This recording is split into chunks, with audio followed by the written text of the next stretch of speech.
The leader of the opposition, Mr. Aubrey Norton, and his team have just wrapped up a meeting here at the office of the president. It was an in-person briefing on the Venezuelan issue by the president, Irfaan Ali. And as they left the meeting, here is what they told us. Mr. Norton, you've been meeting with the president for more than an hour and a half. Two statements during the course of the last week, one on the mobilization of troops on the border, the other to do with the referendum that is tantamount to annexation. Are you satisfied with the meeting? Yes, I thought the meeting was a very successful meeting. We have been able to outline all our positions. We are unified in a number of issues, including rejecting this whole idea of a referendum, that it is pernicious, dangerous, and we hope it should not go forward. It's very aggressive by nature and militarizes an issue that really should be for diplomatic resolution. Venezuela put out a statement today saying that the president has rejected negotiations and meeting, that the Guyanese president has rejected that. Did that come up in any discussion during this meeting? Not directly, but when I read the Venezuelan statement, look, you have to understand what Venezuela is trying to do.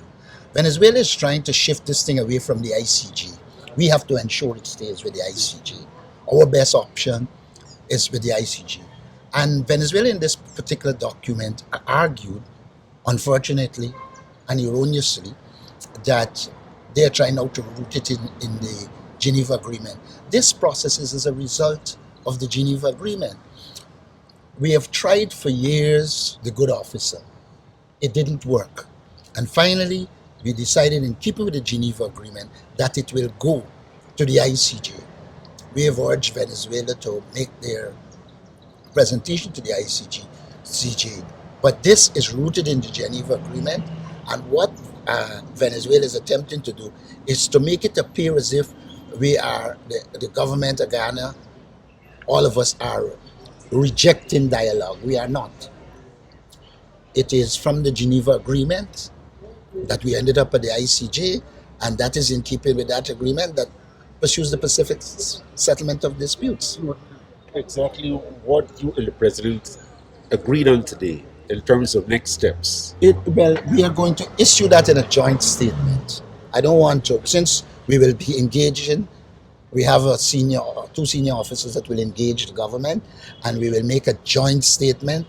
And so I don't want to get into that until we finally agree. You would agree this is an issue that we have to be united on, and we don't want to say something and then the president says something. We are agreeing in principle that there will be one statement from all of us. And it has to be consistent with what the lawyers that are dealing with the matter must appreciate too. Because we do not want to make a joint statement and it has legal implications, and we are then chastised by the lawyers that are arguing our case at the ICJ. So that's to be consistent with the laws. For instance, press the need for more public education. Yes, we did. We stressed the need for public education.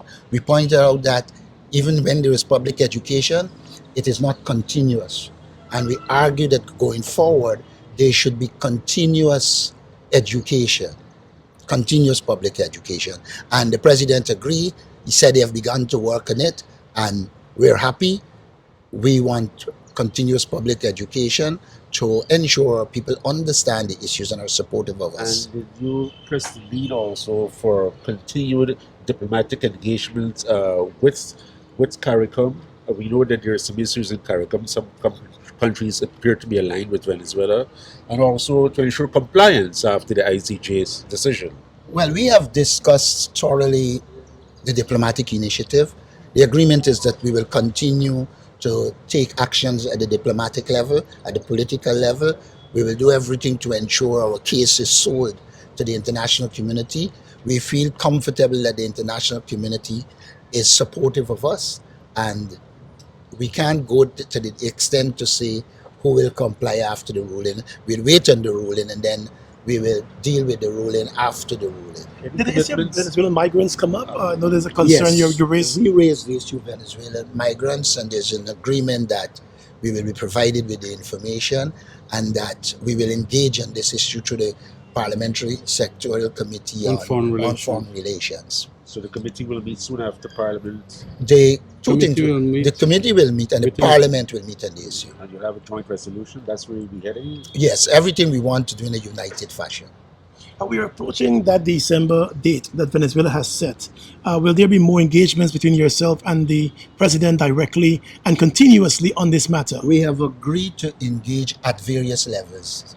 The president and I engagement is only one level, but we'll have the parliamentary level, we have the Sectoral committee. committees, and you have the committee on security and border and security.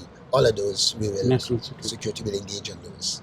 What are your own thoughts on the trajectory and tenor of the meeting? That it was.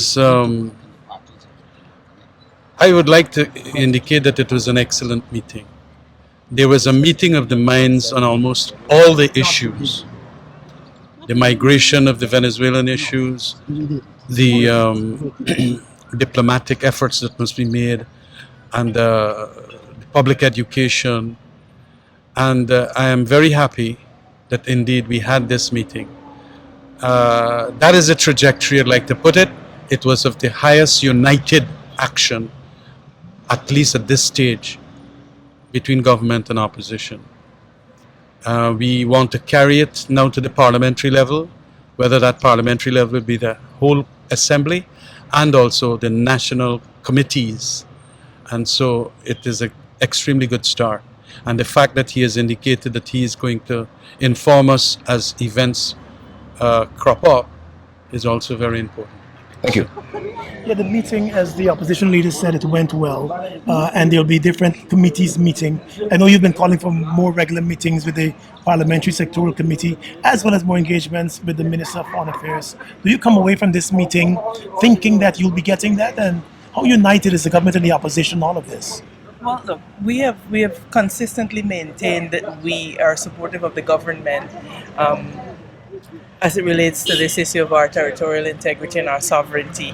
The meeting was good, as the leader of the opposition said, and in fact, we would have called, sometime last week I would have issued a call for the reconvening of the Parliamentary Sectoral Committee on Foreign Relations, and I'm happy to say that that call has been heeded and we will meet tomorrow, Wednesday, and coming out of that committee will set the agenda for the joint interaction that we expect to see going forward. So tomorrow's meeting ought to be a very robust one.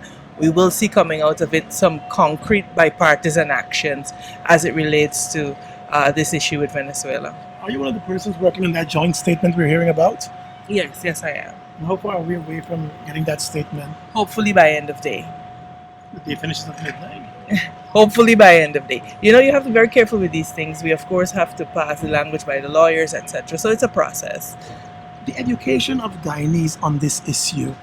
Just today, the police were moving to seize a food truck that had a Venezuelan map incorporated with the Escobar region.